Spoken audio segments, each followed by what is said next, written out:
Did you get sold out by your country here because you were raided by the VPD, and then they sort of had some sort of backdoor deal with the U.S. saying, hey, yeah, can you guys go pick this guy up? They did, yeah. Jamie Graham dislikes me intensely. He's now the chief of police of Victoria, but while he was in the chief of police of Vancouver, he helped coordinate the DEA's raid on me with Vancouver police, and they collaborated with it after they couldn't get me charged. After I heckled John Walters in November 2002, the VPD put out an investigation on me, and then they went to the Crown Attorney, and he just didn't want to charge me in 2003.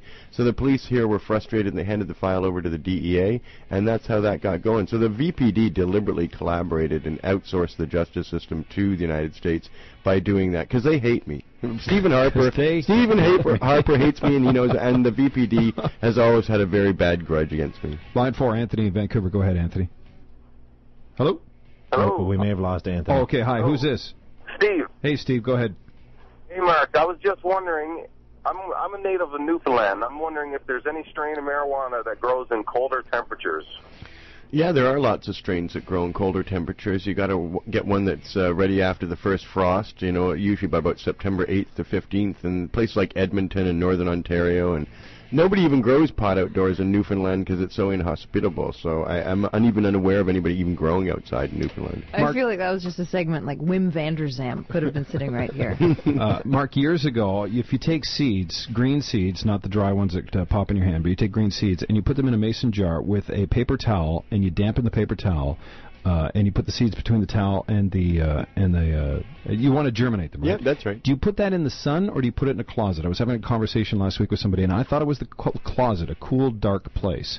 Yeah, you would even put a lukewarm, like a 70-degree Fahrenheit lukewarm place. For about a week or so? And you'd do it in the dark. Oh, they would germinate within 48 hours. Uh-huh. Yeah, if you put them in the sun, they'll both dry up and wither, and they'll also start getting pathogens, too, in the sun. So. Somebody wants to know if you're going to jail because the majority of taxpayers don't want to legalize pot. Oh, he's going to jail because the majority of taxpayers don't want to legalize pot. But they do. 52% of people in Canada want to legalize pot, and 65% of British Columbians. And they even know that would reduce gang violence and gang crime in this province. People are more astute than our politicians. That's the problem. 280-CFOX. We'll get back to more of your phone calls. Special edition of Open Phones continues with Marc Emery, the Prince of Pot, in just a minute. The Jeff O'Neill Show returns next on the Fox. Just joining us, Marc Emery, the Prince of Pot, in studio. He's getting ready for his extradition, which is on Monday, September 21st, heading down to Seattle, where he is expected to plead guilty to... What's the charge? It's manufacturing or distribution of marijuana. But it's not. It's seeds. It is, yeah. But do you get to say that in court? I'm not sure what I get to say in court. Do you have representation down there already? Oh, we definitely have representation, yeah.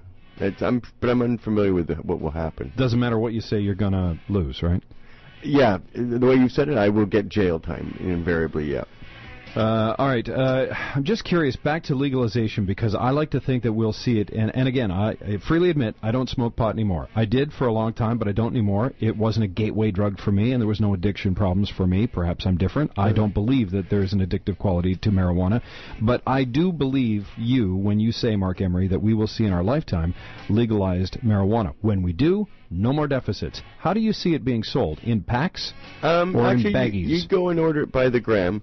And it'd be about $1.25 a gram to buy it. It would be about $1.25 tax on top, so about $2.50 a gram. And that would be the only. Well, that'd be the only way to undercut the black market. You wouldn't have to undercut the black market. You would not have to, because people would come to buy it from the government, knowing that it's quality, and they don't have to worry about it being sprinkled with crap or anything at all. It's much like you don't buy your booze from a still. You buy it from the liquor store. Though that having been said, I'd be careful about saying the government's going to sell. I would say the government licenses, but we definitely want the same people growing it now as growing it in the legal environment, but just in a legal environment. The government's one group that could really screw up if they were in charge of producing it and selling it. So I'm saying they're just going to regulate it, and they'll collect all the taxes and do their thing. Danny Heatley, he killed someone drinking on the road. If he were smoking marijuana, I bet that person would be alive today. Oh, there you go. Have you emailed him that? No, but it's important because people, when you talk about what a man is obligated, he did kill someone because of his own negligence. And it's something that people should be reminded about that. Because if we'd been smoking marijuana or he'd been smoking marijuana or we could promote marijuana or marijuana were legal, then we wouldn't have this obsession with alcohol that's so destructive. We got an email from someone who wants to know what your opinion is on teenagers smoking pot and what age is acceptable to you, Mark. And do you believe that pot leads to harder drugs down the line? Well, I think it would lead to harder drugs if you're buying from a dealer that sells harder drugs. That's the terrible thing about the black market, is that when you try and buy marijuana as a young person, you probably encounter other substances far more dangerous from the same dealer. So I would say that would definitely be an inroad to harder drug use. But does marijuana lead there? Precisely no. We've got 5 to 7 million Canadians who smoke marijuana, and very few who ever go on to any other harder drug. So I would say that 99% of people who are just going to smoke marijuana, because that's what marijuana does, what they need for them. The other drugs won't. And what about age for teenagers? Well, I started when I was 22. I was a late bloomer, but most young people start in grade 8 or 9. So I wouldn't want. That's a little young. But I just don't want anybody going to jail. So I don't want any law that requires someone to go to jail because somebody got a joint who's 15, 16. Old enough to smoke cigarettes, old enough to smoke pot. Well, the Senate said anybody over 15 should be legally allowed to have pot, and that was in 2002 when all these. The Senate said that? All these old guys. I used to hate the Senate. Well, 9 guys all unanimously agreed that 15-year-olds and above should be able to get marijuana. Yeah, because otherwise. Larry Campbell? Larry Campbell would definitely probably concur with that. Although he's been quite silent on the issue nowadays. You know, I don't know what happens to these people when they get into a position. He's got the cushy job now. He's drunk. He's having cognac right now in Ottawa. Well, that's a problem, too. You know, that's what Stephen Harper said when he was offered a joint. When they asked him why, have you ever smoked a joint, Mr. Harper? He said, no, I was offered a joint once, but I was too drunk. And that was back in university. That's his answer. That's his official statement on it. Well, we've got a lot of drunks, from Premier Gordon Campbell to Ralph Klein. Yes, we do. So many people in the provincial legislature who are drunks, ex-drunks, or reform drunks. They're always the reverse. And then when you got pre-millennialists, like Christians, like Stephen Harper, who are reform drunks, then they have a real mean spirit to them, just like George Bush did. So if what you're suggesting is if Gord Campbell were high on Maui Wowie in Hawaii instead of drunk on martinis, he wouldn't have been... Well, because alcohol people are angry people who are lashing out at others, and pot people tend to be more thoughtful and considerate, because we have a sense of empathy. We can put ourselves in other people's shoes. So and we're scared. And well, we're not scared. We're just not judgmental. Sets in. And we're looking at the bigger picture, not our own immediate self-interest. JC in North Vancouver, good morning. Go ahead. Hey, how's it going? You just said that, I don't disagree with your cost, but it's kind of hard to agree with it as well. Now, you said that smoking marijuana, I don't do it, so I wouldn't really know, but you said that it doesn't make you reach your goal. No, you just can't be obsessed with goals only. You have to enjoy the journey by which we get to everything. But you just said it also makes people more thoughtful.